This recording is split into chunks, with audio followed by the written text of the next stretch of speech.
Hello, and welcome to the Coffee and Scream podcast, episode 3. I am your host, Jess, and with me, as always, is Piper. Hi, Piper. Hi, Jess. How are you? I'm awesome. Wonderful. And we also have Chris, who is always with us in the background. Good evening. How are you today, Jess? I'm doing well. How about you? I'm awesome. Thank you. What's new with you? Not a lot, actually. Just same old shit. Surviving. Same shit, different day. Yeah, I know. It's a busy time of year. You know, kids are getting done with school. I officially have a high schooler now, which blows my mind because she was just born yesterday. I have a... Well, my brother, who's 13 months apart from me, graduated yesterday, and even though we're only 13 months apart, I feel ancient. I don't want to hear that, ma'am, because wait till you get to your 30s, okay? Okay? So, tell me, like, have you watched anything cool lately? Well, I haven't finished it yet, but I watched, like, the first, 10 minutes of the Blair Witch Project. But you have to really, dive in, watch the entire thing. It is so good. Tonight would actually be a really good night for it. And I've been rewatching CW's Flash and the Arrow. Some DC superhero Comics lore. Yeah, Kind of like the Blair Witch. it's definitely same category. Yeah, It's actually a shot-for-shot remake. My genres are sporadic. I am. Not only do I think, not only do I think and know that you will love the Blair Witch once you finish it, I also think, and correct me if I'm wrong, Chris, that she would actually really like the second Blair Witch, which is so You mean Blair Witch Book of Shadows? Yes. Oh my God. She'll like it just for how ridiculous it is. I think you would like it not ironically. Because I like shit that's so bad it's funny. No, but please just finish the first one. Come on. I will. Yeah, and avoid 2017s at all costs. I've never seen that one. Oh my goodness. I don't. Unless you want me to get into it, I could give it a really quick soapbox. What's wrong? Is it a remake or? Well, let me just double check the audios. I just want to make sure that I'm not screaming, considering my enthusiasm. So, in that one, a lot of the best details of the original, i.e., the old woman whose feet never touched the ground, the whole murders where it was he would have two at a time in the corner. That movie really really took the minor details of the original and blew them up and maximized them, and it seemed really out of touch, and to the point where the stories from the locals and stuff. Yeah, they took some of the stories from the locals that really they were almost side details. The hairy chest. Yeah, the hairy. They definitely made. She had a big ass head of hair. First of all, the thing about the Blair Witch in this one is that it made so much noise. It was like an elephant, weird hybrid noise it would make, and it was tossing trees. It was making a bunch of noise. That's crazy. Did it look like a found footage film? Yes, it did. It almost reminded me of Grave Encounters or Quarantine, if you've seen those. I have not. Grave Encounters is actually a pretty decent movie. They made 2 of them, I believe. And if you like Paranormal Activity, it was essentially one of those ghost hunting shows. The first one, Paranormal Activity, and I was so excited to finally watch it. But when I finally did, I was like, oh, okay. They showed all the best stuff in the trailer. I guess. Yeah, that's the worst part. And I was like, okay. But Grave Encounters, I'm sorry to cut you off, but Grave Encounters, it's a closing, it pretty much is almost like a Ghost Hunters or a Ghost Adventures where they go to this place, they actually get locked in. And Does someone get possessed by demons? I mean, shit starts happening. Demonic People start possession. fucking dying. It's pretty... Is it a Zach Baggins type of... Kind of, yeah, but not as... he probably only does, pull-ups. He's not doing, deadlifts. Sure. He's a thinner... He's like a swimmer Baggins. Yes, but that was yes. I mean, go watch it. I mean, if I'll tell you what, if the Blair Witch 2017 was its own movie and didn't have any, it would be awesome. It would have. It reminded me kind of like a Quarantine with a Grave Encounters or any decent found footage movie, but it was. So you're saying if it wasn't like connected to the other two, then like it would have been great. Yes, if it was a standalone movie that had no other concept, it would be interesting and it would be decent. But the movie, and it's cliche, is because there's a setup, and then you find out that it was just we were just trying to convince you that something was going on, so we faked it. And then, like, something real happens, and then it's, like, kind of like a Boy Who Cried Wolf, and, like, who do I believe? Mm-hmm. Sure. Yeah, but, I got the Blair Witch video game. They made a video game, a few years ago. I don't know how. Yeah, and I got, like, I played maybe 15 minutes of it or so, but I'm really bad at video games. So I was like, what the fuck is going on? Like, I tried to, like, it was just, But you're good at Bejeweled, right? I can. Candy Crush. I can Tetris if it's you like under the fucking game. table. But so I have that, and then also I was playing by myself at like nighttime. Like if something jumps out and scares me in this game, like I will. Tetris? No, yes, those real long ones. There's two. They fucking sneak up on you. Yeah, you wouldn't know it. You hit your eyes. It was too late. Whew. No, but I was like, if there's like a jump scare in this, like I'm gonna start swinging like at the TV because like, I get so mad at that. I'm like, that's such a cheap scare. But I get like they're effective. They work. I hate jump scares too because it's so, like it's cheap. It's like those videos that like people will send you. Like you think it's like a normal, like it's just a kitten playing with something, and all of a sudden it's like wow. Yeah, it's like a scary monster or some shit. Yeah, like the girl from The Exorcist or whatever the hell. Like, I get so mad at those, but then again, like I also think it's funny to scare people because like I've sat there. I'm so guilty of this, and I'm sure it sounds fucked up, but like my kids, like I remember like when my daughter was like 10, my oldest. I'm like, oh, come watch this video with mommy, and we're sitting there. And like, oh, she was so mad. She was so mad. Yeah. And so like, I like to do it every so often just because it's funny for me. Mm-hmm. Keeps them on the toes. Yeah. But I'm also like the parent that will like hide behind like a door and jump out and scare them. When like they'll come home from school and like, I'll be like, oh, where's my mom? And I'm just like hiding behind the bathroom door waiting for them. Like lying in wait. Like, oh, I'm such an asshole. Well, you gotta, like I'm telling you, you're gonna inspire them. Yeah. In a lot of ways. I mean, hopefully for the better. I hope for the better. Well, my brother does this creepy ass thing sometimes where he fucking turns off the lights and then he like does a goofy ass little like Joker smile and then he fucking crab walks towards me at fast paces. Yeah, that's dude. I'm like, what the hell is wrong with you? His face would meet my foot so fast. Yeah. Did you see that? Like the funniest home videos where it's like the guy wearing the mask with the chainsaw and he like wakes his kids up. No. That's like, evil. Some people, some oh people my God. They go crazy. I have one really, really funny story. When I was little, I was sleeping over my cousin's house, and she's maybe like 2 years younger than me. And we were allowed to watch the original Friday the 13th. Uh-huh. And we were just, we were like, oh my God, like we're so brave. We could watch it, all good. So we finished the movie. The part, like, I wasn't really scared until like he jumps out of the lake and like grabs her. Spoiler alert if you haven't seen it. Well, they did a little jump scare thing like that at the end of Carrie where like her arms out of the rubble of the house. But like after we watched the movie, we were like, oh, it's time for bed, and we're both laying there, and like the light that was shining into her bedroom like would cast a shadow if anyone walked in front of it. My uncle, who was a house, he painted like houses and stuff like that, went outside and had a roller, but he turned it in a certain way that we thought it was like a knife or something. That is so fun. It was like he's like, I could hear you guys talking and giggling, and all of a sudden, as soon as like I got into like I knew I was in view, the talking stopped. He's like, and then you just heard like you guys were like running out of the room. That is actually fucked. I'm like, that is so funny. And like I know for sure that night, like we both woke up at separate times. Like I woke up alone and I'm like, where's Sarah? I'm like, where'd she go? And I was like, oh, she went to go sleep with her mom. I'm like, I'm going too. And like I went and I saw, yeah, it was, oh my God. I love shit like that though. Yeah, dude, it's crazy. Childhood trauma. Yeah, it's you know what? Funny. It's funny. It's my kids love horror. They do. Like it's fun to get scared, and like Yeah.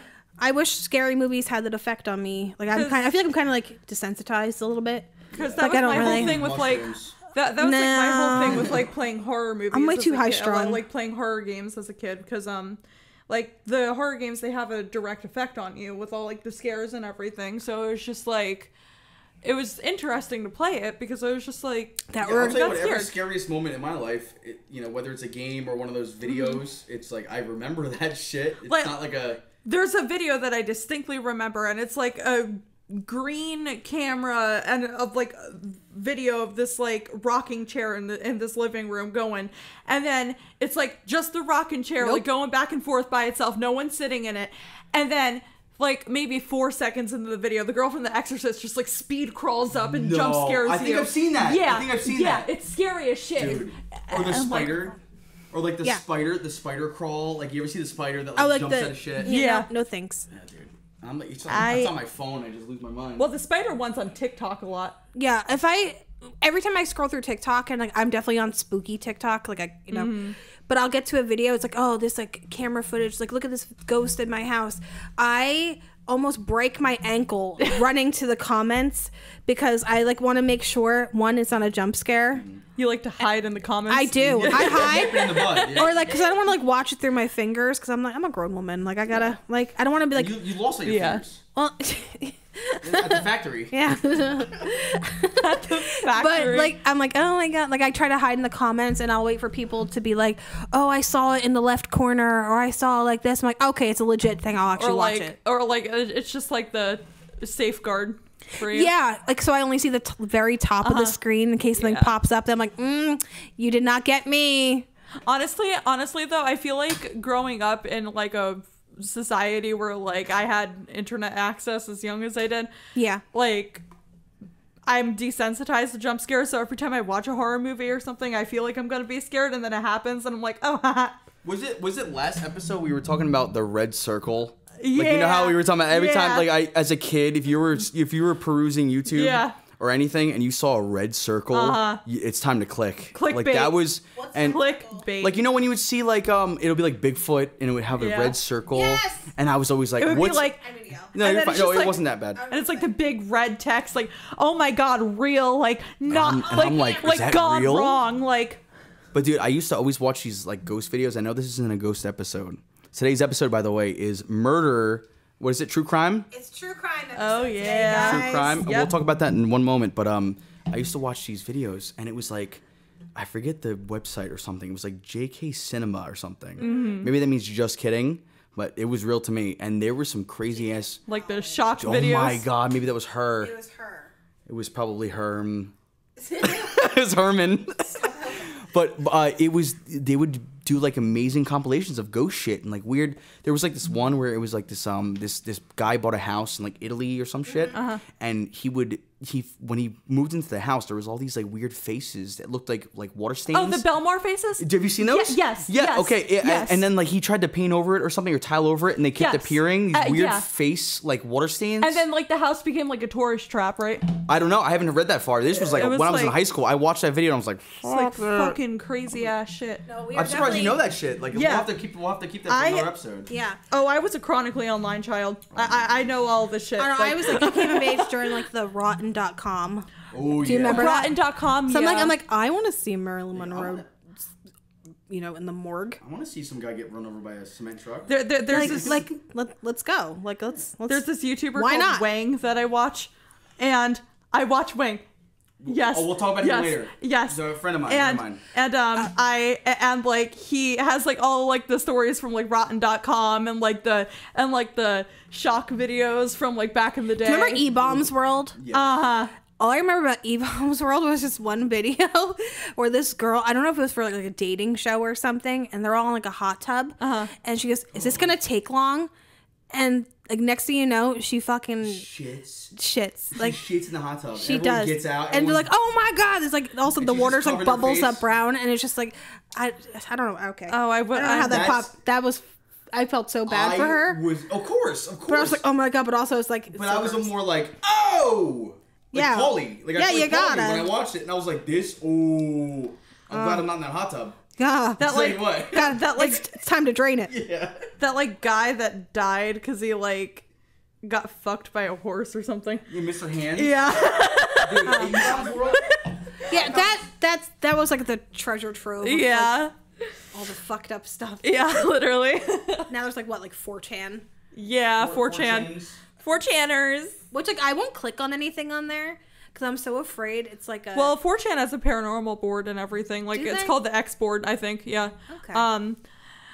Don't ask me why I know this. But next week we will have a real treat for everybody. Like, my dad has some really good ghost stories from, you know, his time in the Navy and, you know, growing up in a really small town. And I feel like those Navy ghosts have some backstory, so they that's sure gonna be do. interesting. Yeah, so we're actually going to have him on here, and he can tell you in his own words everything that happened. He's very excited. He's very excited. I'm so excited to have him because, like, these stories I've heard, like, as a kid, and I want to, you know, I want to share them. Yeah. Let's see. Talking about, like, things we were watching. You need to finish the Blair Witch because. Yeah, you kind of have to. Like, you have to watch The Craft. Yeah. Like, I have a list for you. The Craft, yes. Yes. But the other day I finally watched X. And I remember, like, I started it, like, when it first was released. I love Mia Goth. I do too. She's so good. She's so pretty so good. Like, the old lady, like, oh my god. Yeah, like, the scene where she's in bed with the old lady. I actually, like, was, like, yelling. I was like, oh no. Like, yeah, literally. I was like, get out of there. I was like, that's disgusting. But then, like, oh my, it was so good. I'm probably gonna watch Pearl. You at some point this week, I'm sure. Please, I'm a star. And I also watched that movie, and I know it's super old. The movie The Visit. Did you ever see that? Where, like, the grandkids go to see the grandparents, and Won't you clean the oven for me? oh yeah, no, don't do that. Don't go in the oven. No, like, Just cleaning his gun. but, like, Grandma, you just cleaned the oven yesterday. I'm not gonna go in the oven for you. Literally, though. You're gonna try to Hansel and Gretel my ass. Like, Yeah, I'm literally. not. Like, Grandma, are you suffering from early onset dementia? And, like, Grandpa's, like, shitty diapers in the barn. Oh yeah. But, like, the part where they're like Shit crawling, barn. they're playing underneath the house, like, they're crawling under the house, and, like, the old lady's under there, and she's, like, chasing them, and then she gets out, and, like, her ass is showing out of her dress. But I was like, I guess, like, the theme of the week for me was just, like, scary old women, like, based on, like, the movies I was watching. Did we talk about the last episode how, like, you know, like an old woman ghost? Well, what do you think is scarier, like an old woman ghost or like a little girl ghost, like a child ghost? Old. I don't know. I don't know. Child's innocent. Old person's like, yeah. I don't know. You know what movie actually I watched, and it was like, it legit gave me the creeps, and I was like, ooh, that's spooky. Night of the Creeps? No. It's a good one. I know. It's a movie called Bed Rest. It's on Tubi. Tubi is, like, one of my most favorite streaming sites because it's all so free. slept on. But they have so much good stuff on there. It's so slept on. And if you don't want the ads, just get a fucking ad blocker. Yeah, I don't know. But, like, I watch Tubi constantly. Like, there's all, like, old shows on there. And, like, I'm like, holy shit, this movie's on here? I haven't seen this movie in years. Good stuff.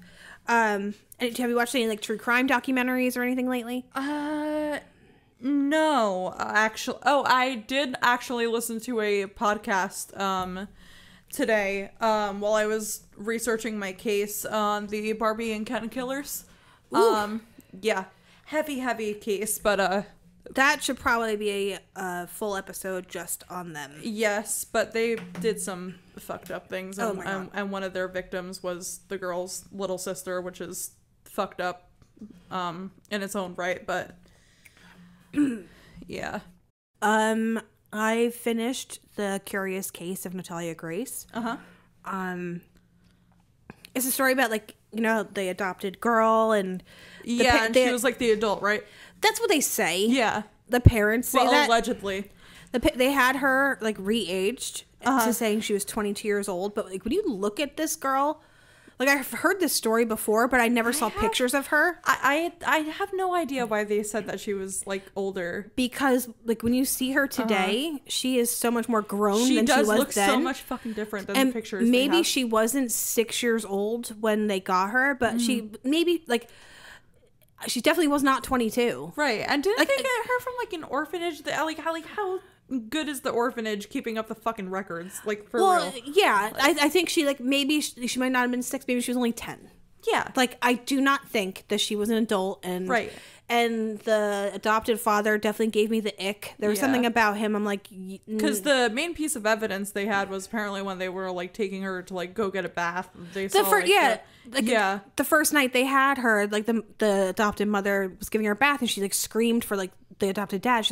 She has like full pubic hair and all this stuff, which is like, first of all, this girl already has genetic issues and all this stuff. So who's to say that she just didn't go through puberty early? As a mother, like with 2 girls, like by 10 years old, my daughters were going through puberty. Like it happens earlier and earlier, and like it's just there's no, and especially now, I feel like it's like happening earlier.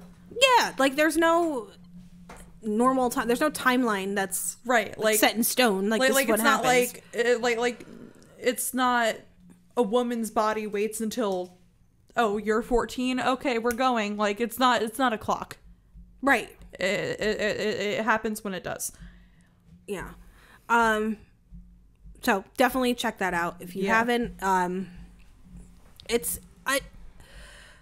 don't know. I think I heard that like she's gonna come out, and there's a couple episodes where she's gonna tell her side of the story, and I'm really interested to hear what she has to say, because I feel like her name has been slandered for so long, and she hasn't gotten the chance to tell her story. No, and which maybe is fucked up. Yeah, exactly. Okay, guys. Well, tonight we are gonna be talking about Sid and Nancy. Oh. Do you guys know that one? I do not. No. Very excited. You were telling me about it. Yeah, I definitely teased it before, and I was like, you know what? This is a good time. So, when you think of punk rock, like what image comes to mind? Like Avril Lavigne. Oh, Jesus Christ! I think of studs. I think of big spikes. I think of I don't fuck around. No politics. Like you think of like the Sex Pistols. Well, you're in luck. Am I in luck? Yes, because that's exactly who we will be talking about today. And aren't they considered like the pioneers, if not like one of the founders of the punk sound? Would you say? Especially in the early. Oh, for sure. Yeah, I also think of like guys with like big, like neon colored, like mohawks and everything, like SLC Punk, spiked up. Yeah, like with all, and like you can very clearly tell their hair is like gelled to the nines and everything. Yes, gelled. Yeah. All right. Well, let me tell you the story about Sid and Nancy. This is a story of a very toxic relationship that to this day has become something of a mystery. Were drugs to blame? Or was it just good old-fashioned cold-blooded murder? All right. Well, Nancy Laura Spungen was born in Philadelphia, Pennsylvania on February 27th, 1958.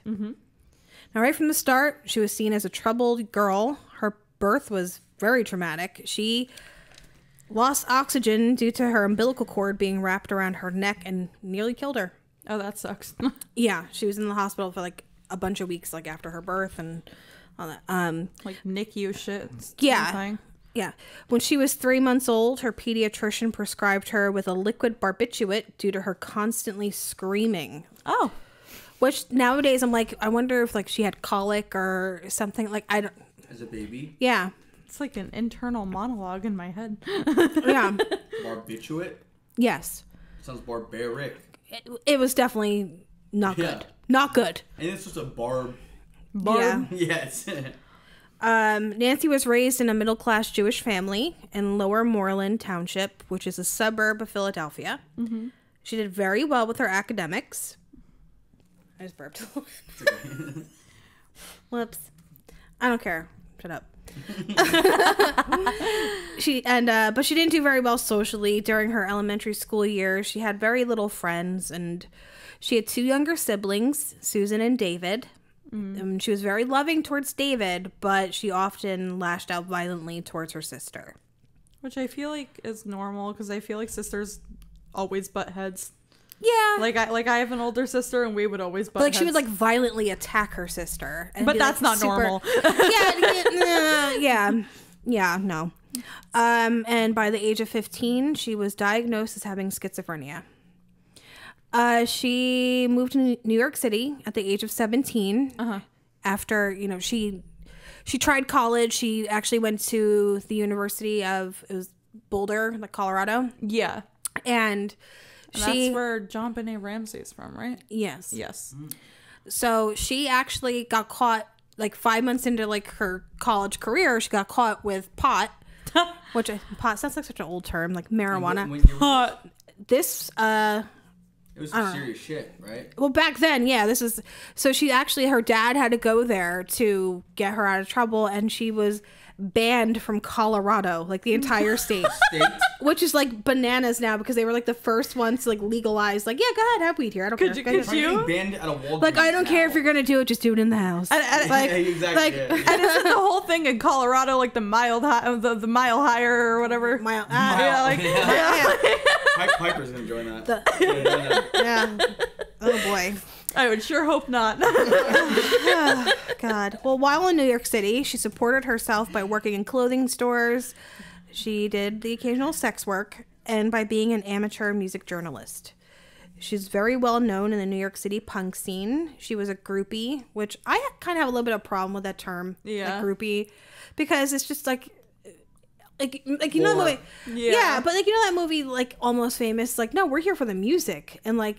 Because I feel like people hear groupie and they always assume sexual shit, and it's just like, well, I'm sure that was that's like, I guess, that's kind of, I'm sure it was involved, but maybe that wasn't the main reason. But it's not like the whole idea. That was like, listen, but then what do you call people that are actually there to sleep with the band?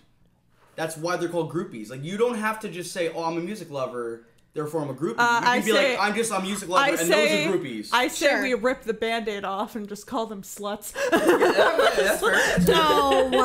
Slits. Slits. So yeah, she did that, and then she was a groupie, and she followed multiple bands such as the Ramones, the New York Dolls, and Bad Company. Ooh. In December 1976, Nancy decided to follow the band The Heartbreakers, not Tom Petty, to London. It was her very first night there that she met Sid Vicious of the Sex Pistols. Sid Vicious? That's a name? Yep.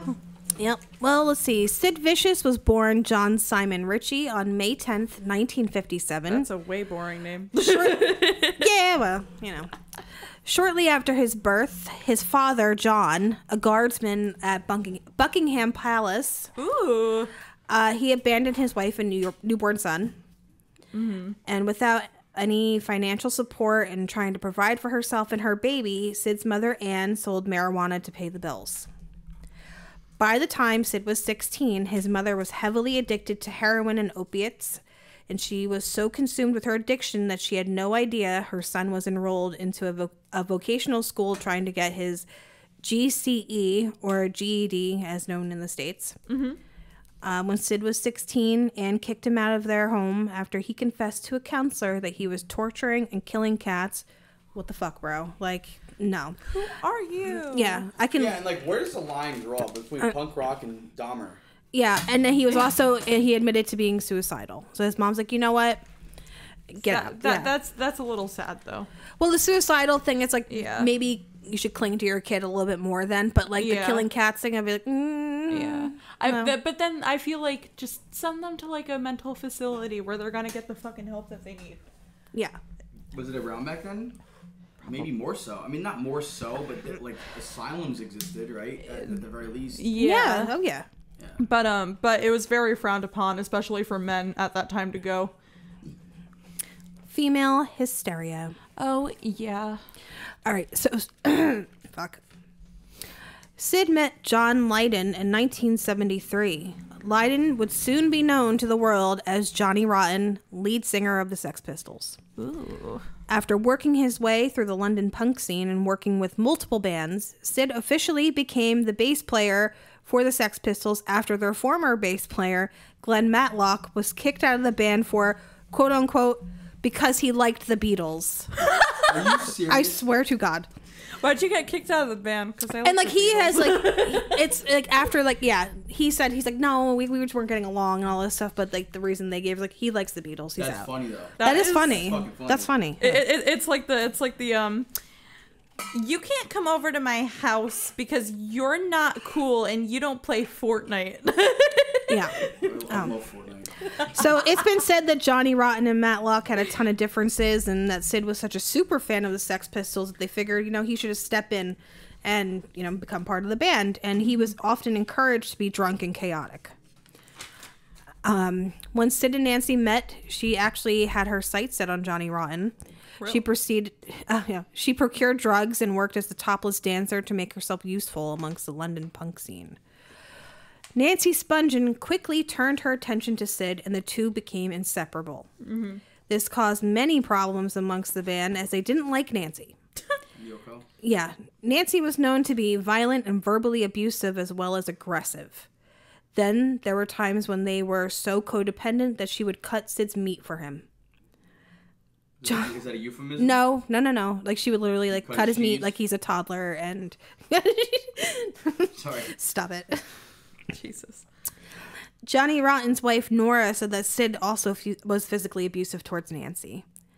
And because of Nancy's frequent violent outbursts, she was called Nauseating Nancy by the press. That's so mean, honestly. I know. It's like...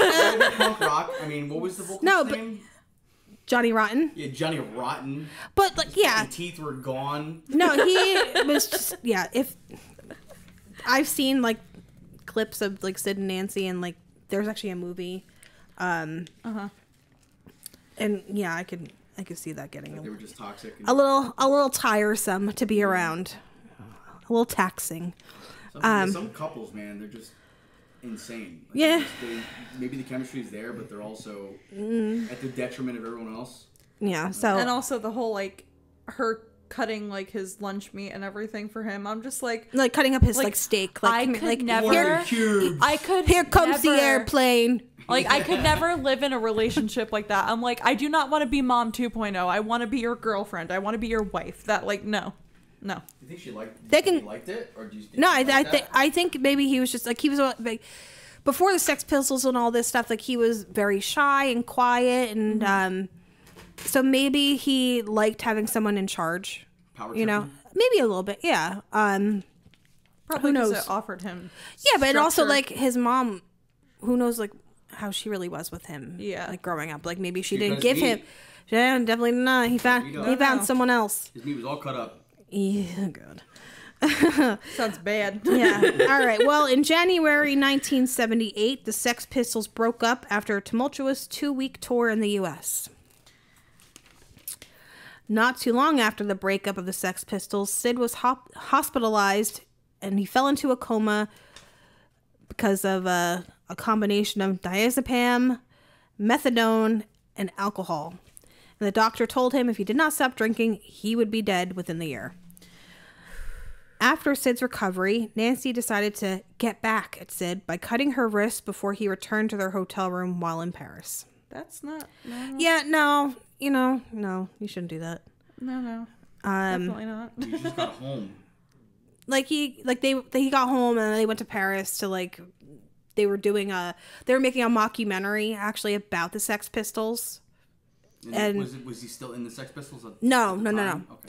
So, she's like, you know what? I'm just not getting the attention I want. So, the Chelsea Hotel has a crazy and fascinating history, and definitely can be done as an episode all on its own. There's a Phoebe Bridgers song that mentions Chelsea Hotel. Oh yeah, like Bob Dylan stayed there. Like, there's so many crazy stories about celebrities staying there. Like, you know who was raised there?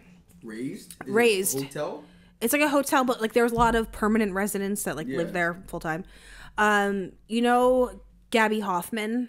No. She's an actress. She was in Dustin Hoffman's kid? Not even no. Gabby Hoffman. She was in Uncle Buck as like the... Maybe. I've seen that. You definitely know who she is, but she was raised in the Chelsea Hotel. Like, her mom was actually one of Andy Warhol's superstars. Really? That's crazy. So like it's so like, and I'm sure you meet people through that place. Oh yeah, it's like so many famous people like went through there. It's crazy. Nancy began acting as Sid's manager and he began playing shows with members of other bands. It was during this time that Nancy reportedly asked her mother to look into getting her and Sid into a detox program to try to turn their lives around. On October 11th, 1979, Fuck that. On October 11th, 1979, Sid and Nancy threw a party in their room. And Sid had taken a bunch of pills, and he was pretty much out of it for the entire party, just not even noticing what was coming or going or whatever. The next day, on October 12th, Sid was found wandering the hallway of the Chelsea saying, "I stabbed her, but I never meant to kill her." Jeez. Nancy was found dead in their room, slumped under the bathroom sink. She had been stabbed in the abdomen by a hunting knife that she had bought for Sid only days before. She was only 20. After first, she was 20. She was only 20, and That's she crazy. lived that life. Like, it only in like How many years? How long were they together? only like 19 months. Like, that's how Jesus. she graduated high school. I think, like, I saw like when she was like 16 or something, which I was like, that's really young. Like, I don't really. She must have been really fucking He smart. was only 21 when he died, so like we'll get into that. Okay. But just those few short years, like her life was like a tornado. Which is so sad. Yeah, like oh boy. So after confessing, Sid later said that he didn't remember, and that she must have fallen onto the knife. Shortly after, How the fuck do you fall onto a knife? Everyone does. I don't know. Like, You know, she slipped on a bar of soap, and Just there was a banana peel, and whoop. it just happened to be the knife she bought him. like, no, officer. I didn't stab her. She walked into my knife. The knife, yeah, it was just, it was perfectly positioned. Jesus Christ. And like, why were you holding it? Cutting tomatoes. You got tomatoes. Yeah, so shortly after that, according to detectives, Sid allegedly confessed to stabbing Nancy during an argument. Sid was ultimately arrested, and after his mother secured a high-profile lawyer, he was released on $50,000 bail. Mm-hmm. The stipulations were that he is not to leave New York, and he had to check in daily with the homicide offices. And they also wanted him to go to a methadone clinic. After his release on bail, he was joined by his mother, Anne, and the Sex Pistols' former manager, Malcolm McLaurin. Mm-hmm. McLaurin started the campaign that Sid was innocent and that because of the many people who would come and go from their room, it could have been a third party that killed Nancy. Johnny Rotten tried to get in touch with Sid after Nancy's death and after he was out on bail, but McLaurin and Sid's mother Anne wouldn't let it happen. Like they blocked it. And on February 2nd, 1979, Sid Vicious was found dead in his room at a Manhattan apartment at 21 years old by his mother. His cause of death was a drug overdose. Sid was cremated because allegedly no funeral home wanted to be associated with him, given his reputation. And Which I get, like, killing Nancy was like awful, but like that's so sad, honestly. But how many other like funeral homes would have taken like a high profile killer? True.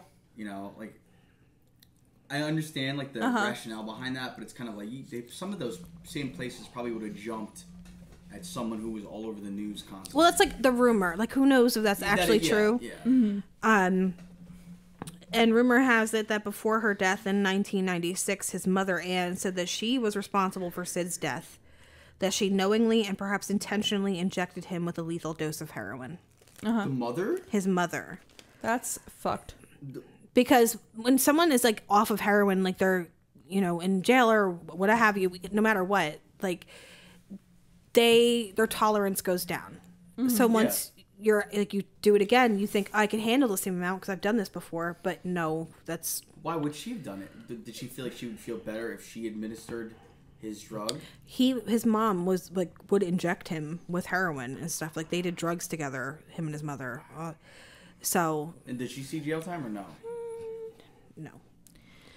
I have feelings about that. And that's the worst part too. Would you say like she said, but someone said like that's just a rumor. Like no one knows if that's actually true. Allegedly, it's all like But if that was true, like why the fuck? Like I feel like as a mother, you want your child to fucking get better. Like she was an addict too. Like yeah.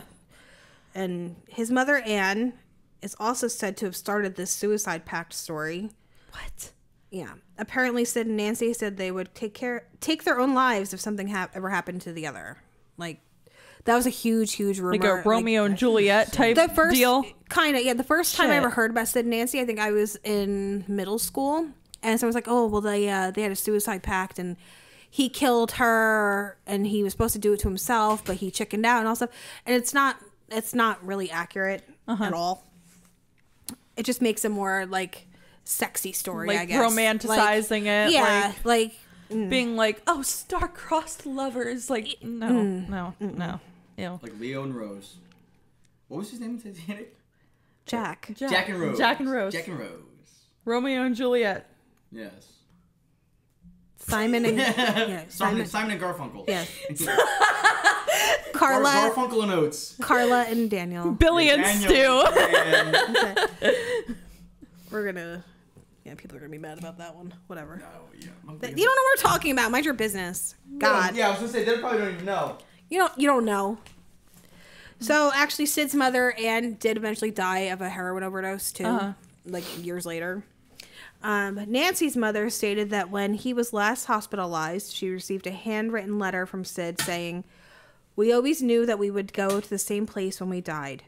We wanted so much to die together in each other's arms. I cry every time I think about that. I promised my baby that I would kill myself if anything ever happened to her, and she promised me the same. This is my final commitment to my love." Mm-hmm. Nancy's mom, Deborah, said that she was asked if Sid's ashes could be spread on Nancy's grave, and they were told no, because Nancy is buried in a Jewish cemetery, and it would be like, Sid wasn't Jewish, so it's like kind of like a forbidden thing. But Nancy was? Yes. Okay. So that was a no bueno. They couldn't do that. No. And to this day, Sid remains a punk rock icon. Mm-hmm. A quote from one of his friends said about him is that he embodied everything in punk that was dark, decadent, and nihilistic. And this is a story of Sid and Nancy. And my sources were mostly Wikipedia for the two of them. That's fair. That is insane, though. Is it? I fumbled a shit ton in that, so I'm sorry. No, You're fine. Yeah, we're good. But that was. You were telling. I might have to start typing mine out because, I'm reading my own handwriting. I'm like, who wrote this? Well, that's why I type mine out, because it slows me down. Smart. I wrote it for you with my elbow. I know. I'm just like, nee. Well, actually, like I said, I didn't know. There's so much, and there's a lot more to it. The movie Sid and Nancy. Gary Oldman. Really. Plays Sid. And what's her name? Nancy? Nancy is a Chloe something. I want to look it up. She was incredible as it, and she really captured Nancy's essence. And you also were like, I want to punch this bitch. Well, were there also videos of her back then? Oh yeah, there's a documentary on Tubi called "Who Killed Nancy" or something like that. And let me see here. And what do you think? Allegedly. What do I think? Yeah.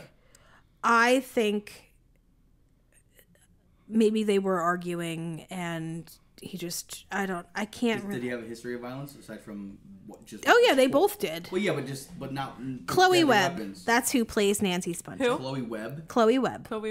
Chloe Webb. She's been in so much stuff. Let's see. You've probably seen her. She was actually she played the mom, in Shameless. Really? Oh yes. She was in Twins. Oh my goodness, I haven't seen that yet. Monica Gallagher. Yeah, she terrible. Oh no, yeah. but I love her. She left them, and it turns out she was gay, and she ran off with She went off for lunch. Do whatever she's gonna do. Yeah. She's a regular. What's her name? Who's the bitch from Glee? Who? You know the lady from Glee. Jane Lynch. Yeah, there you go. She's regular Jane Lynch. What? There's so many other Sylvester. There's so many other lesbian references you could have made. Like who? Ellen. She's regular Ellen. She's a regular Ellen. She's lesbian? Ellen, yeah. No way. Yeah, she is. What gave it away? I won't say. Okay. Okie dokie. So yeah, Sid and Nancy, definitely, a crazy tale. There's there's lots of documentaries and all that about it. I haven't heard. I can't believe you didn't know that one. No, out of all, yeah. Well, you'd think I'd know. Well, you don't know both of our stories, so. And that's another thing too. Like, I don't really know a lot of true crime. Yeah. You don't, and that's why I like to movie crime. Yeah. What do you got for us? Well, speaking of movie crime and true crime, Piper. Yes. Get into it. All right. So, my case for today is the mysterious death of George Reeves. He was famous for playing Superman in The Adventures of Superman. Which ran from 1952 to 1958. He was born George Kiefer Brewer on January 5th, 1914 in Woolstock, Iowa. He was an American actor, obviously. And Reeves' parents were Donald Carl Brewer and Helen Lesher, who had gotten married 5 months before Reeves' birth in 1925. Now, was this Christopher Reeves' father? I don't. No, they were both. That's crazy. They got two. It's just a crazy coincidence. Yeah, Yeah, it's just like and it makes you think that too, they like have the curse of Superman. Yeah, that could be. Yeah, so it's Curse of Superman. What's the new guy? Cavill. Well, Henry Cavill. Yeah, Henry Cavill. Henry Reeves Cavill. Henry. Can you fucking imagine? Henry Cavill Superman is my favorite Superman. That's what I've heard. But like people go feral over that man. The Witcher. He's also the Witcher, right? Yes. Yeah, they like that white wig. Is that real hair or no? But no. But he's like actually he borrowed it from. He's like actually so Daenerys Targaryen. Like, he's like I don't want to act anymore. I want to like fucking build my PC and play my video games. But in he's peace. also. But he says like, that. But he's also in the Witcher again, right? But it's also paycheck. It's I probably fun. don't- Maybe he likes it. Yeah, it's probably He always just, wanted like, to be blonde. Dude, who doesn't? Blondes have more fun. They do. That's what I've heard. That's what I keep hearing. I don't know. Yeah, but he's also. What was I gonna say? He's. Yeah, like Yeah. I saw videos where he just builds a PC. Yeah. Like he just buff as shit, builds a PC. Seriously? It's the funniest Yeah. thing. He like built his own PC and he plays video games on it. probably- He's so Does he cute. like stream on Twitch or anything? I don't think so. That would be funny. But that's probably why. Like, Yeah. You're You're like, like- he likes The Witcher is because he likes games. He's like, imagine like he's really into like Roblox. He loves Roblox. He's like murder mystery He's on too. my Minecraft server. That's what we were playing. We were playing the other night. Henry and How I. cute. Yeah, he built a log cabin for us to stay warm. That was so nice. Yeah, it's so nice of him. I was like, so you're nice. awesome. You're a stand-up guy, You're a real Henry. Superman. Well, the last thing he did for Warner Brothers and like DC Comics in general was like Batman versus Superman when Ben Affleck played Bruce Wayne Batman.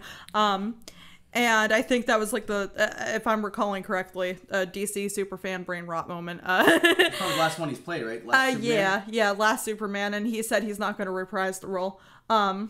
And then there was Homeboy from Smallville, and then there was Christopher Reeve. Like, who was before even Henry?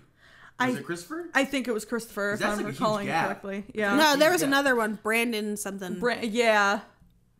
Brandon something. Yeah, his last name's something. Sounds Italian. I think it's French. And that's crazy that they're not related. So who's this guy? George Reeves? Yes. Reeves. I'll get to how he got that last name. Okay. But it's not like anything like biological or like related. It's like a stage name? Yeah, it's like it's like he adopted it as like a professional name.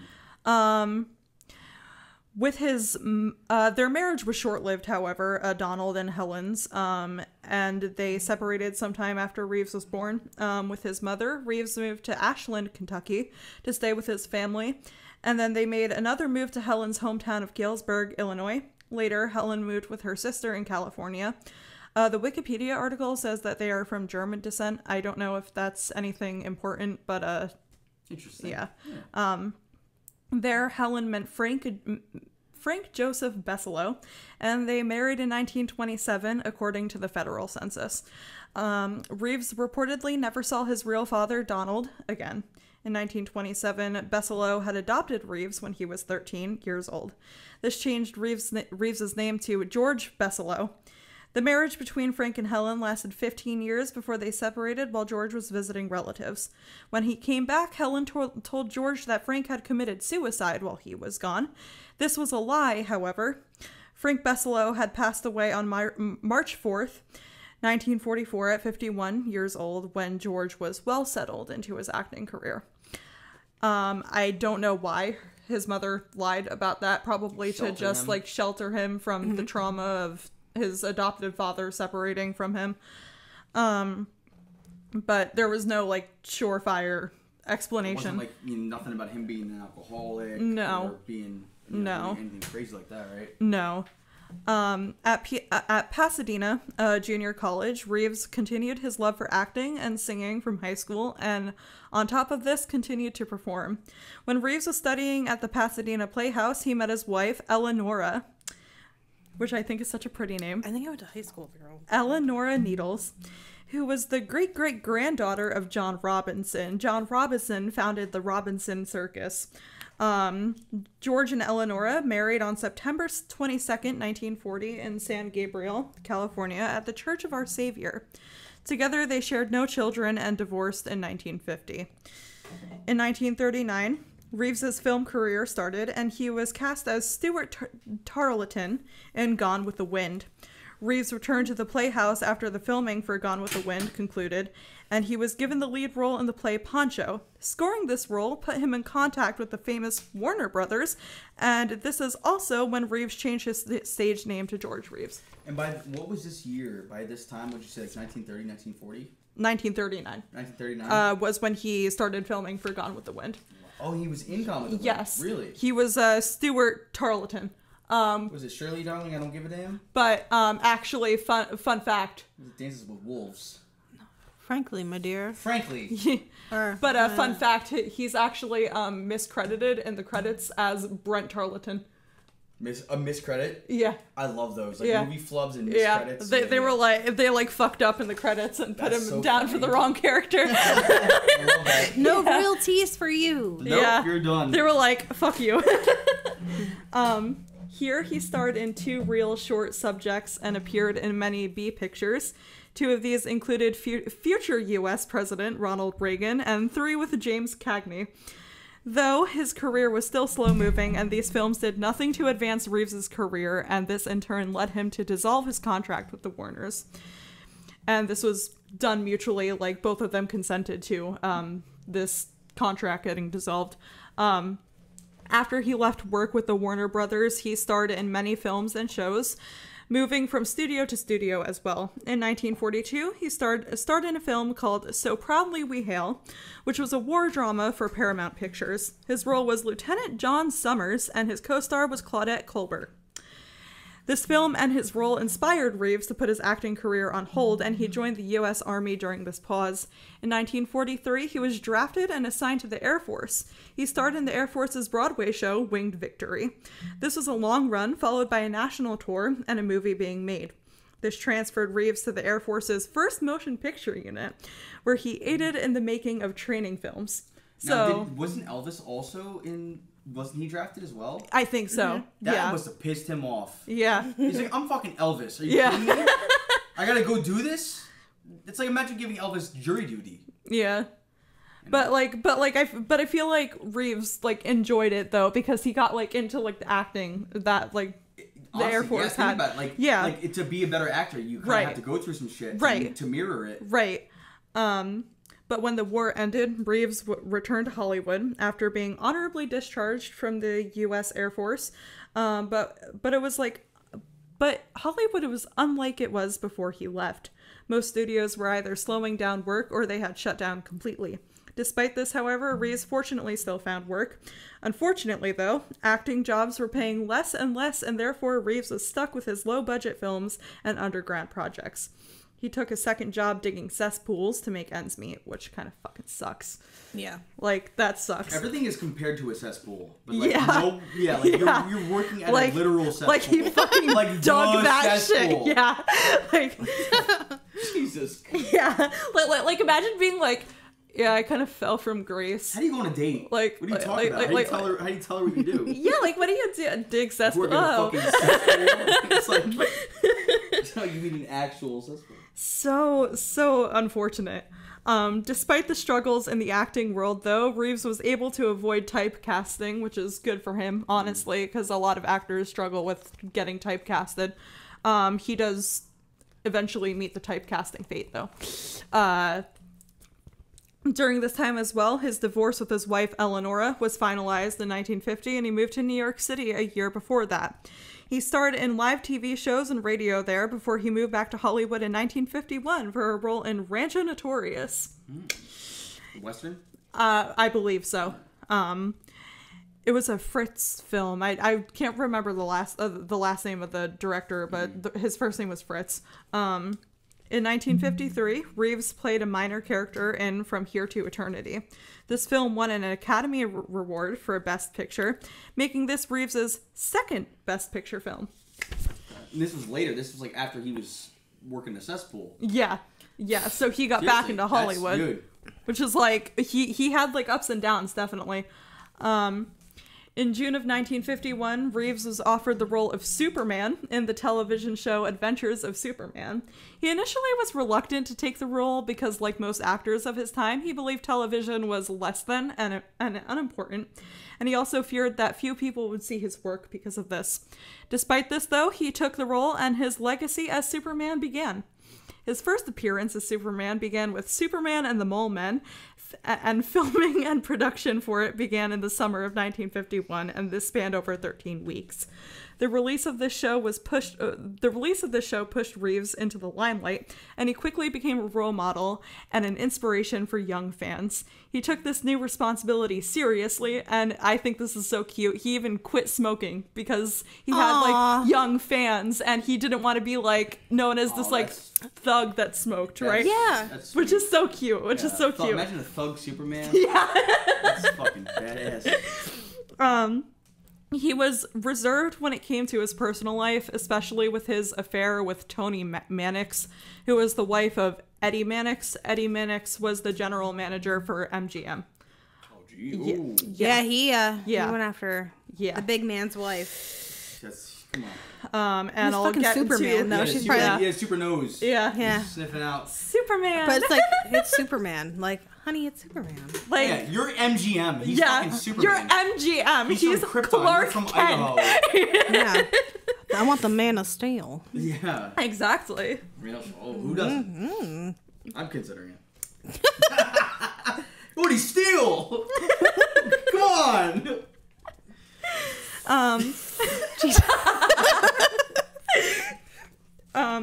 Reeves had mixed but mostly negative feelings about his role as Superman, and this role had also made it difficult for him to find work since everyone associated with him with it now. And then that's when the typecasting came in. Joffrey from Game of Thrones. Yeah. Like, good luck. Yeah. Good luck. Put him in. You know what? If I saw that kid on the street, I'd be like, "Fuck you." It's like he played it so good. Like, this kid's a dickhead. It's like a fucking Jasper from Twilight being memed to death. Everyone's gonna associate the actor with Jasper now. From American Pie. Like, yeah, I heard he's like a waiter. Yeah, he's like a sushi waiter. Hey, good for it, man. Maybe it's good money, but it's so hard for you to find another role. Right. Yeah. Be anyone else. Right. You know? Napoleon Dynamite. Oh, he's John Heater. He's in Blades of Glory and Benchwarmers. Fucking some other movie about or Bad News Bears or moving McAllister or some shit. He'll always be Napoleon Dynamite. So anyhow, there was a documentary where he was interviewed about his role as Superman, and he was quoted as calling the super suit a monkey suit. Ooh. He was very upset about playing Superman. You like it? Mixed feelings, mostly negative though.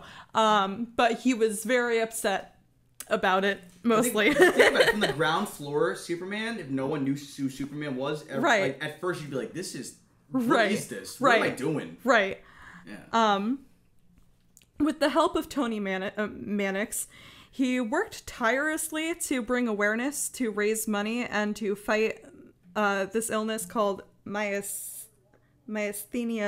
gravis, a condition that weakens the muscles in the face. He served as a chairman for the foundation for it in 1955. During the second season's filming of Superman, Reeves starred in a short film made by the Treasury Department called Stamp Day for Superman, in which he caught villains and told children why they should invest in government savings stamps. Oh my goodness. Yes. Wow. Wow. The plugs. Yeah. Superman works for the government. And the GOP. It's crazy to think of, like, Superman back then was still compromised. Yeah. They still had some, you know, whether it's propaganda or Right. someone's making $1. Right. Spider-Man. And then Someone's making $1 on Spider-Man, I'll tell you that. Well, they sure wrong are. franchise.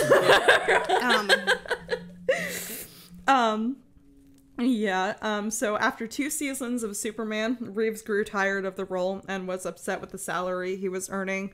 He was 40 years old and wanted to move on with his career, respectfully so the producers looked for a new star. During this time, Reeves founded his own production company. I couldn't find a name for it. And he started a show called Port of Entry, which would be shot in Hawaii and Mexico on location. Reeves wrote the script for the pilot by himself, and Port of Entry was never actually made because the producers of Superman had offered him a higher salary and therefore sucked Reeves right back into the production of Superman. Exactly what he wanted, though. I mean, he didn't. It doesn't seem like he hates. I mean, he called it a monkey suit. Yeah. But deep down, maybe he liked the role. He just wanted to be paid more. And, you know. Probably. Yeah. Which is understandable, because it's like, I'm dedicating my life. What year was this around? Would you say like the late 40s, mid 40s, 50s? Well, the foundation for the illness was like 1955, so. And he was like 40. He went back to Superman even with his illness? He didn't have it. He just was fighting. Oh, okay. To bring awareness to it and everything, and like raising money. Yeah, but he was offered the higher salary, and it sucked him right back into acting as Superman. And therefore, Port of Entry was lost because Superman was taking up all his time. Did the scripts exist? I couldn't find any information about that. Interesting. Reeves was thriving in his career at this point, and though he continued to play Superman, he was quoted as saying, "Superman no longer became a challenge for me." Which I feel like he was trying to look more positively at this time about the role, especially because he got what he wanted. Like, he got the higher salary. Reeves and Tony Mannix broke up in 1958, and Reeves announced his engagement to Society playgirl Leonore Lemon, which is a hell of a name. Lemon? Yes. Lemon with 2 M's. Really? Yes. Now we're getting greedy. Yeah. Too many M's. During this time as well, Reeves began struggling financially again and confided to people in his life about it. Even his role as Superman couldn't save him. No pun intended. As a planned revival for the show was a small lifeline. He tried to make a sci-fi film with a friend from when he was in his Pasadena Playhouse days, but again, finances got in the way. Work was offered to him, but he turned down the offers because all the roles attached to these offers would remain being Superman. Mm-hmm. Like, what it meant, like reprising Superman, which at 45 now he wasn't fond of. It's hard to do. Yeah, especially because like Superman's like out there like fucking like punching people. And he's jacked. He's swinging, he's flying. It's just like it's fucking crazy. Unfortunately, however, Reeves would die of a gunshot wound to the head in his bedroom in Benedict Canyon, California, between 1:30 and 2 a.m. on June 16th, 1959, which is actually today. Oh, yeah, today was the day, right? Yes, so like 64 years, if I'm doing my math correctly, he passed away. Crazy how like it synced up. Right. And you said a gunshot wound to the head? Yes. Mm-hmm. And where was he when this happened? In his bedroom at his house. Most believe that this was a suicide, but others think it was murder. Lemon believe he ended his life because of sadness that he had a, quote, failed career, and he was, quote, depressed because he couldn't get the parts he wanted. Reports in Wire Service report that LAPD Sergeant V.A. Peterson recalls Lemon blurting, "He's probably going to go shoot himself," and then a noise is heard upstairs. She continued by saying, "He's opening the drawer to get the gun," and the gunshot was heard. "See there? I told you so." And this was, in whose testimony was this? His fiance. Yeah. Jesus. Lenore Lemon. Yeah. Yeah. Eminem. Eminem. Eminem. Yeah. Yeah. Which I have gripes over because it's like was she there? She didn't. She was. Love him, she, yeah, right? she was there. She was there. She they was were there. down. She was downstairs. Like they had a couple people over. He excused himself and went upstairs, and that's when she allegedly said that. Because and like I have my gripes about that because if you know your fucking fiance is suicidal, and he's going to excuse himself.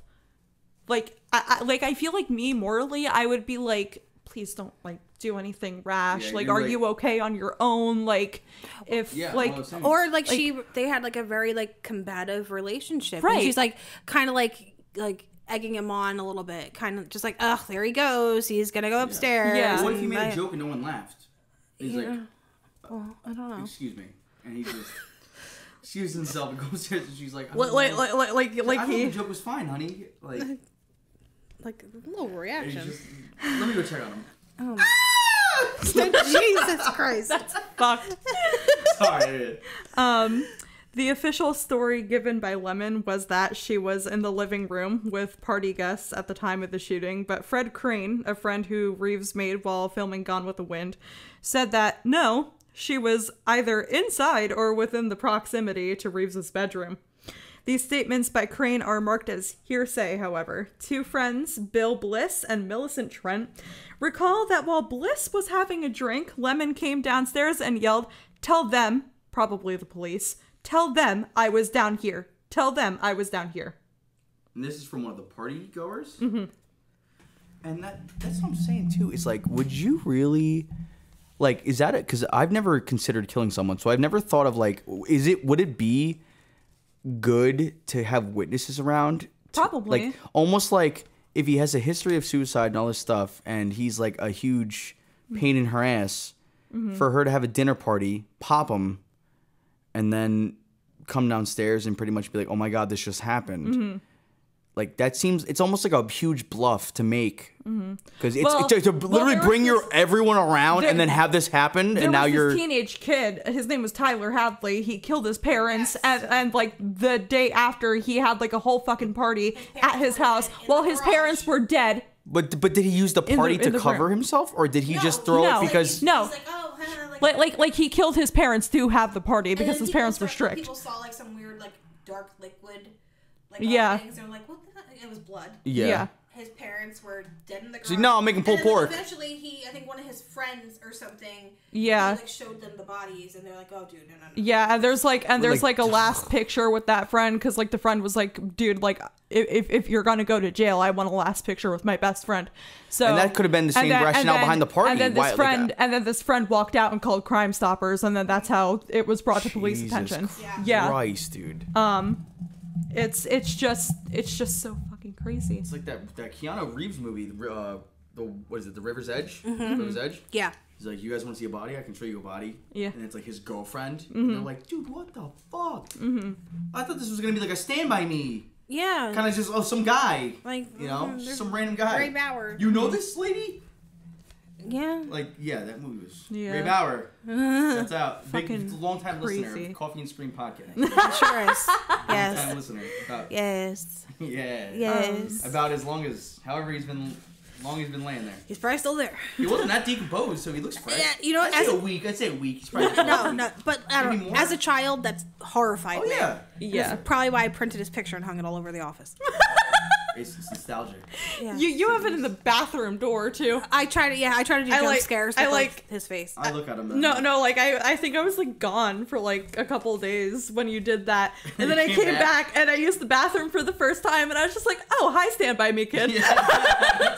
Well, I would randomly, like, our boss and I would talk about that. He's like, oh, that freaked me out so much as a kid and all this stuff, and I let weeks go by without bringing it up. Oh, it was so comical. And I randomly just texted him the picture of the kid, and he goes, "You're a fucking asshole." and then after that, like, and now it's been years, so I was like, you know what? I was bored one night. I had not, You had plenty of ink in the printer. Well, actually, I had plenty of ink, and you know what? I was like, this is what I'm supposed to be doing with my shift. Destiny. This is what I'm paid for. Well, actually, I watched this girl on YouTube, and she's a mortician, and she has like a YouTube video like ranking like the appearance of like film corpses, and she says that the Stand By Me corpse fucking sucks. Like, it looks fake. Obviously, it doesn't look super convincing. As when I was a little kid, I was just like, oh, God. horrifying. And you know what we should have in the bathroom? What? A stick to poke him with while we're shitting. That's what we should have. Fucking poke the picture. No. That To bathroom, kind of really sell it. that bathroom was low-key kind of nasty. Like, I was in there one time and a spider was crawling in my hair while I was peeing, and I was just like, okay. Oh, God. Well, yeah, there's like something that like lives in the walls. Yeah. I love it. We're not sure who that is. the mascot. The little bird chirping. It's not. He's not ready yet. He's gonna rear himself. Yeah. And everyone's gonna know who he is, or she, or it, you or know, they, or we don't know if there's more than one. Who fucking knows? Could be a whole family. Could be a sick freak. It's just some guy. That would be awful. His name is Tom. Hey. It's like a fucking squatter in the bathroom at work. It's like Scrappy. That's where you went. We feed him shooters, or also show his full body. It's like I don't want to see. It's like a regular we hadn't seen in a really long time. It's like I thought you moved away. It doesn't rain in here. I can't go an hour without my 3 cherry Smirnoff shooters. Come on, man. His UV chair. I need my natty daddy. Get out. Come on, it's Saturday. Yeah. I need my Modelo Chelada. Modelo. However it's pronounced. Modelo. My Majorski. Yeah, Majorski. give me a bottle of your nicest Pinot Grigio. Jägermeister. Yeah, Cabernet Chabernet. Give me 2 shots of Rumpelstiltskin. Rumpelstiltskin. Yeah, give me that Rumpelstiltskin. I want the Rumpels. Give me the Rumpel me. Yeah, I want some of that. up. I want some of that Grand Marnier. Yeah. Dude, Grand Marinara. Grand Marinara. Yeah. Chablis. Everclear. Dude, you guys gotta have absinthe straight. Yeah. You gotta have a straight shot of absinthe. You're not supposed to drink it. It turns your tongue numb. Does it? But it's strong as fuck. No, I'm like an anxious individual. I don't want it. I'm an anxious individual. I'll probably be like, something's wrong. I have to go. Oh my god, I can't move my tongue. I feel like you would sooner get drunk before you'd like hallucinate. I don't know how. Well, the actual like stuff that's supposed to be in there, like the wormwood, is banned here. The wormwood and something else. There's like another compound in there. I forget what it is, but it is like really interesting taste. You know, everyone says black licorice, but I feel like it tastes more like it's like wood and like. It tastes like mystical wood. It's so mystical. Weird. Well, isn't like it just tastes fucking weird. Like it's just nothing to compare it to. Well, really. isn't Jim Beam Red Stag like black cherry or something? Yeah, that's black cherry. Yeah. But this is like fucking like botanicals. It's like bitter flowers and wood and like it's just really interesting. So like I do like it. It's it sounds like it would sound good, but like taste good, but like I don't want to like drink anything that would physically alter me like besides initially. like just the alcohol. Yeah. But that's what I'm saying. It's like you're lightweight too, and I feel like I said, it's a strong alcohol. So I feel like before anything even happened, even if there was, you'd be drunk first. But I'm not a lightweight. I just haven't built up the tolerance yet. You know who loved absinthe? George Reeves. I heard he loves absinthe. Is his name George Reeves? Yeah. Okay. But I don't think that's a fact. No. We're just trying to segue. Nice Little segue. But the police found a lot of questionable things at the scene. Things were absinthe from the scene. Wow. Shut up. Fuck off. George Reeves likes absinthe. The confirmed 2023. Yes.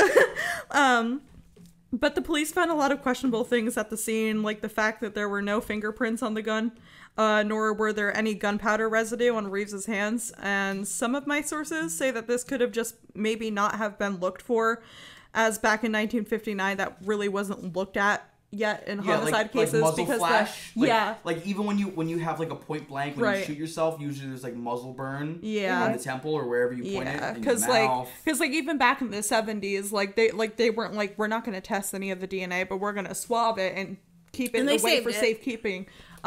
Which is crazy. Like, what made them think like? I mean, were they on the cusp of the DNA technology? Therefore, they started to archive DNA when they found it. They could usually tell what blood type somebody was. Yeah, and like that's by how? By looking? No, they would take it, and there's ways to check. I don't know. I don't fucking know. It's crazy. But they just had the wherewithal to know, like, this is gonna probably come in handy. So were they collecting DNA before they like? They just knew that eventually, kind of thing. Like even like the Golden State Killer, like which happened in the 70s. They found it later. Yeah. Through his family members, no less. Yeah, that's an insane case, and like oh my god. But they saved all the DNA, and they found out like what his blood type was and all this stuff, and it's just So okay, continue. Sorry. The fatal bullet was recovered from the bedroom ceiling, and the spent shell casing was found underneath Reeves's body, which I find peculiar. There were 2 more bullets found inside the bedroom floor, which is another thing I find peculiar because, like, if you're killing yourself, you're not going to really have the reaction time to hit that trigger 3 times. Because you need to hit the trigger 3 times to have 3 bullets come out of the... So wait, there was a 3-round shot? Yeah. But only one inside his body? No, the one that killed him actually exited his head and lodged in the ceiling. But how many were in him? Just the one. Just the one that exited, yeah. And then the 2 others were found embedded in the floor. So, and then the spent shell casing that killed him was found underneath his corpse. So...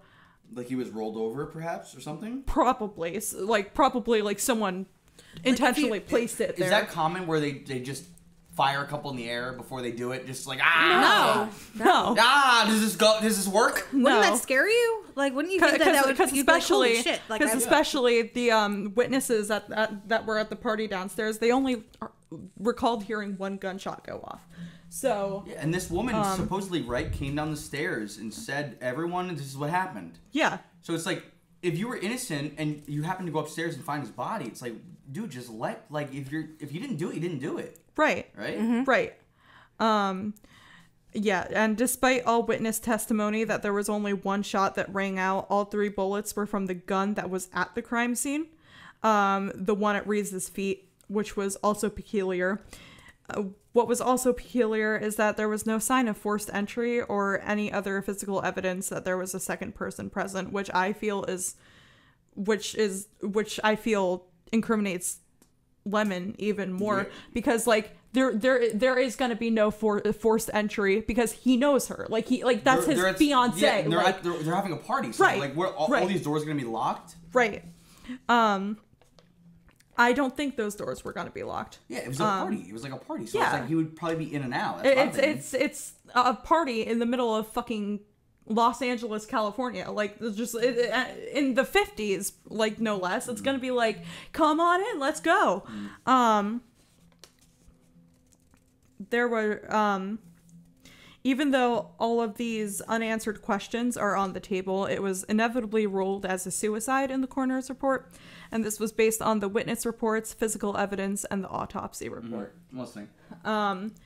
Helen, Reeves' mother, thought that the ruling was too soon. She hired an attorney named Jerry Geisler to petition for the case to be reopened at a possible homicide. The second autopsy, which was performed at Geisler's request, had concluded the same findings as the original, but this time found bruises of unknown origin across Reeves' head and body. Geisler had worked the case for a month before withdrawing his help due to the lack of new evidence. He said he was satisfied that the wound was self-inflicted. Who was this? Who concluded that it was self-inflicted? Jerry Geisler. He was the hired attorney by Helen, his mother, Reeves' mother, because Reeves' mother felt that the ruling that it was a suicide was too premature, too soon. So she was just like, no, I want you to reopen my son's case and find out what the fuck actually happened. Look at it. Right. And like I said, nothing else was found different other than the bruises that were now found along his body. Bruises? Yeah, like they found in his head, found all over his body, but that wasn't found in the first one. So that kind of begs the question of was the first person who did the autopsy paid off or something to not why put that in the report? Was he in a physical altercation with someone else other than his wife? I don't think so. I couldn't find anything on that. But it's how the fuck did he get bruises all over it? That's bizarre. Right. That's... He wasn't the type to go out drinking and fighting people, no, right? No. Even if his life was in turmoil, I mean, sometimes you'd be surprised. And again, recalling back to like him literally quitting smoking to like be a good role model for his young fans. Like, I don't think he's gonna go out and drink later, and like that was later, right? Yeah, After he reprised. Yeah, and like I don't think he's gonna go out and drink and like ruin his persona like that, because it's just like he knows like he's in the limelight in front of hundreds of people, like on television and everything, and especially like, children. Like, exactly. Is Superman with a black eye? Like, no, thank you. Like, no, it's not gonna happen. Like, no, like that's the Man of Steel. Like, he can't lose the fight. Like, but did you also ever hear that story about he was doing something for it was like a I forget what kind of event it was, but he had to go in costume as Superman, and there was a bunch of these kids around, and this kid comes up and pulls out a gun, and I don't know if he shoots him or Reeves? what. Yeah, he pulled Reeves? George Reeves. Like, a little kid pulled out a gun that he took from his parents and was holding the gun at George Reeves, and he somehow got the gun away from the kid, like gently and all this stuff, and the kid thought like, well, he's Superman, he could take a bullet. That's what I'm thinking. So they took the gun, and they're like, oh, there's live rounds in it. Like he could have been killed right then and there, and that was like a huge, like he was horrified by that. Yeah. Think about how horrified the kid would have been. Yeah, knowing that was Superman. But that was part of like the thing too. Like she'll get into it. Like there was a movie and all this stuff, but just like they said, like how would that kid have felt if he would have killed Superman? Right. It's like that's actually insane. Like, and like even just to think about like, right. How did your kid? You know what I'm saying? But you really can't fault the kid because it's just like, oh, that's Superman. A like, kid like, should the, put- like No, he's just like, oh, he's big and strong, and like I can. It'll be a fun trick. Like, right. Yeah, like if it just bounces up. Like, right. Oh, shit. Yeah. Yeah. But actors Alan Ladd and Gig Young were skeptical about the determination and even said nobody in Hollywood believes the suicide story. In the book Hollywood Kryptonite, Sam Kashner and Nancy Schoenberger made a case that alleges MGM vice president and fixer Eddie Mannix had to have involvement in Reeves' death, presumably due to the affair between his wife and Reeves. People also speculate that Mannix had mafia ties and ordered Reeves' execution. You got fucking nice guy. Like he got fucking narked. Like, yeah. Interesting. I've heard stuff about like, Sinatra and stuff. Yeah. And weird shit like that. Mm-hmm. Well, actually, fun fact. Frank Sinatra was on Charles Manson's hit list. Really? Yeah. Was there a reason behind that? Because he wanted to like start a whole fucking race war, Charles Manson. Mm-hmm. With the Italians? No. He tried to frame it as like black people were killing white people. Yeah. What does that have to do with Sinatra? Because Sinatra was white. And in the limelight, and would have been a really big trophy target, I guess. Yeah. Oh, so Charles Manson was pro-black, like he was. He just was so. Because I was like, this was fucked up that he wanted to kill as many people as he could, and like pin it on black people, so that way So kill Sinatra, blame it on Akon. Right. Okay. Come on, man. Yeah. No, it's crazy. Yeah. What are we doing here? Right. And Sinatra, those pipes. I know. Rat Pack. Are you kidding me? Oh, Mr. Fly Me to the Moon. Yeah. Let me play among the stars. And this was George Reeves. This is crazy because I love movies, and I never. I mean, even with music and movies, that's like my two. I love that shit. Right. But I've never heard of the Sid and Nancy, and I've never heard of what was this? George Reeves? Yeah. That's insane. I got a little bit more too. Oh, you keep going. I'm not trying to cut you off. This is insane. It, you're done. No, You're done. no more. No, but I am curious to see what happened after his death. So, the investigation concluded by then, and George Reeves is buried at Mountain View Cemetery and Mausoleum in Altadena, California.